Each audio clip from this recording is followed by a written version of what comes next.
कोई भी भाई आए उसकी मदद करेंगे। चौधरी भूपेंद्र सिंह हुड्डा जी को मजबूत करेंगे, यहाँ से आए उस कैंडिडेट को जिताने का काम करेंगे। नहीं, हम तो सारे साथ बैठते हैं 34 के 34। अच्छा, हमारी आपस में कोई मतभेद नहीं है, एक साथ रहेंगे। दो ही चीज देखेंगे, हाथ का निशान और भूपेंद्र सिंह हुड्डा का चेहरा। पिछले 10 साल के कार्यकाल के अंदर लोगों ने भरोसा करके इस उम्मीद में वोट दिया था कि हमारी समस्याओं का समाधान भारतीय जनता पार्टी करेगी। आम आदमी की समस्याएं, महिलाओं के स्वास्थ्य की, बेटियों की शिक्षा की, किसानों के उपज के सही दाम मिलने की, लेकिन किसी पे भी काम भारतीय जनता पार्टी की सरकार ने नहीं किया। भाई नमस्कार, मैं आपका दोस्त राहुल हिंदुस्तानी फिलहाल चुली गांव के अंदर मौजूद हूँ। यहाँ पर एक कमाल हो गया। कांग्रेस पार्टी के दो कैंडिडेट एक साथ देख सकते हैं, आमने सामने रहते हैं मैदान में, मगर साथ बैठते हैं शाम को। आपने कहा सुनी होगी कि नेता सभी एक साथ बैठते हैं। देख सकते हैं सभी नेता एक साथ हैं, गांव के गणमान्य लोग भी साथ हैं। ये साथ मिलकर कांग्रेस की लड़ाई लड़ने के लिए तैयार हैं। हमारे साथ मौजूद है आशीष कुकी जी, हमारे साथ मौजूद है पंडित जी। नमस्कार पंडित जी। नमस्कार। आज क्या कुछ माहौल है, एक साथ दो कैंडिडेट, आप तो दोनों साथ ही बैठे हैं? नहीं, हम तो सारे साथ बैठते हैं 34 के 34। अच्छा, हमारी आपस में कोई मतभेद नहीं है, एक साथ रहेंगे। दो ही चीज देखेंगे, हाथ का निशान और भूपेंद्र सिंह हुड्डा का चेहरा। पार्टी जिसको भी टिकट देगी हम उसका साथ देंगे, इकट्ठे रहेंगे। कोई हमारे में गुटबाजी नहीं है, कोई और कुछ नहीं है। बिल्कुल। कांग्रेस पार्टी को कहा जाता है कि कांग्रेस पार्टी के अंदर गुट होते हैं, मगर यहाँ पर गुट दिखाई नहीं देता। आशीष भाई साहब नमस्कार। नमस्कार। आपसे पूछूंगा, आज एक साथ बैठे हैं, आपके कार्यक्रम चल रहे हैं, दोनों के एक साथ ही कर दिया?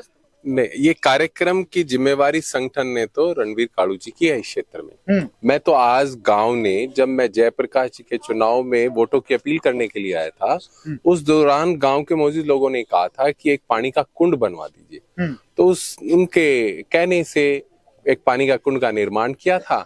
हमारे इस गांव में आने से कर्म सुधर गया, हमारे वो बन गया। आज उसका उद्घाटन था, उसको ये कहेंगे कि विधिवत रूप से आज उसको समर्पित किया था। इसलिए मुझे बुलाया था, मैं आ गया था।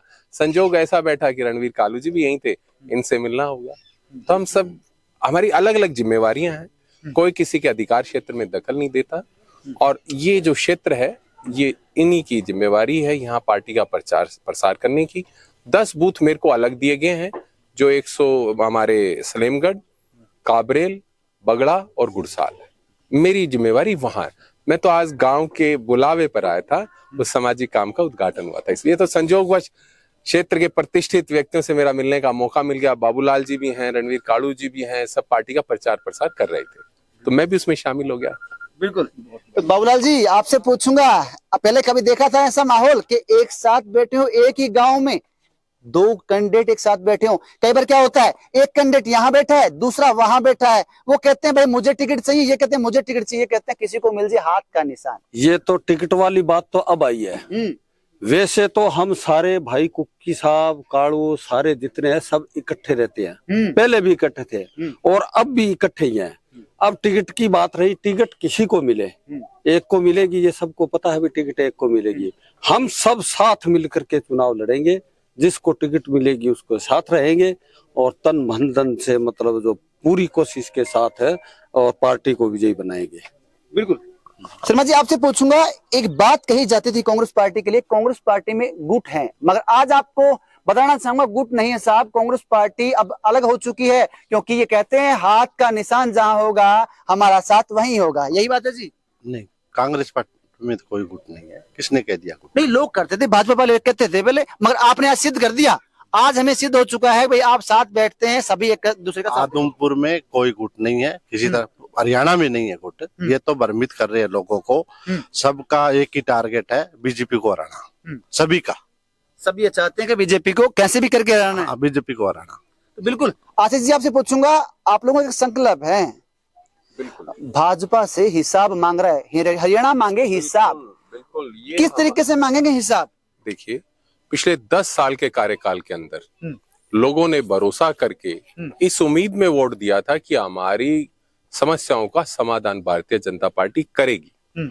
आम आदमी की समस्याएं, महिलाओं के स्वास्थ्य की, बेटियों की शिक्षा की, किसानों के उपज के सही दाम मिलने की, लेकिन किसी पे भी काम भारतीय जनता पार्टी की सरकार ने नहीं किया। सबसे ज्यादा पूरे प्रदेश में समस्या तो यही है, हमारे विधानसभा में सबसे ज्यादा समस्या है। हमारा विधानसभा तो बरसों से इस चीज की बाट जोर है कि कब कोई व्यक्ति ऐसा आए और हमारे क्षेत्र का विकास हो, लेकिन एक ही परिवार की बार बार सत्ता में बनने से, उन्हीं के आने से हमारे क्षेत्र का तो बिल्कुल बट्ठा बैठ गया। हम सब मिलके तो उनसे पीछा छुड़ाना चाहते हैं कि कोई भी भाई आए उसकी मदद करेंगे, चौधरी भूपेंद्र सिंह हुड्डा जी को मजबूत करेंगे, यहाँ से आए उस कैंडिडेट को जिताने का काम करेंगे और इनसे पीछा छुड़ाएंगे ताकि आम आदमी की, खिलाड़ी की, युवा की, महिलाओं की, बेटियों की शिक्षा, ट्रांसपोर्टेशन व्यवस्था, स्वास्थ्य, इनकी कोई बात करने वाला हो, इनकी कोई सुधार करने वाला हो। बिल्कुल। तो एक बात कहते हैं साहब, कांग्रेस पार्टी के आदमपुर के अंदर दर्जनों कैंडिडेट हैं, मगर सभी के जबान पे एक ही रहता है कि जिसको भी टिकट मिलेगी उसको मजबूत करेंगे, आदमपुर का विकास करेंगे। क्योंकि आदमपुर की बात करूं, आदमपुर के अंदर पीने वाला पानी नहीं है साहब। आज चाहे बालसमंद की बात कर लीजिए, चाहे सदरपुर की बात कर लीजिए, चाहे आदमपुर की बात कर लीजिए, जिस भी गांव में जाएंगे एक ही सवाल आएगा कि पीने के लिए पानी नहीं है। तो ये लोग एक बात कहते हैं, दर्जनों कैंडिडेट हैं मगर जबान पे एक ही बात है कि अब की बार कांग्रेस पार्टी का जो भी कैंडिडेट आएगा उसकी मदद करेंगे और उसको जिताएंगे, विजय बनाएंगे। तो मैं आपका दोस्त राहुल हिंदुस्तानी फिलहाल आपके सामने मौजूद था गांव चूली से।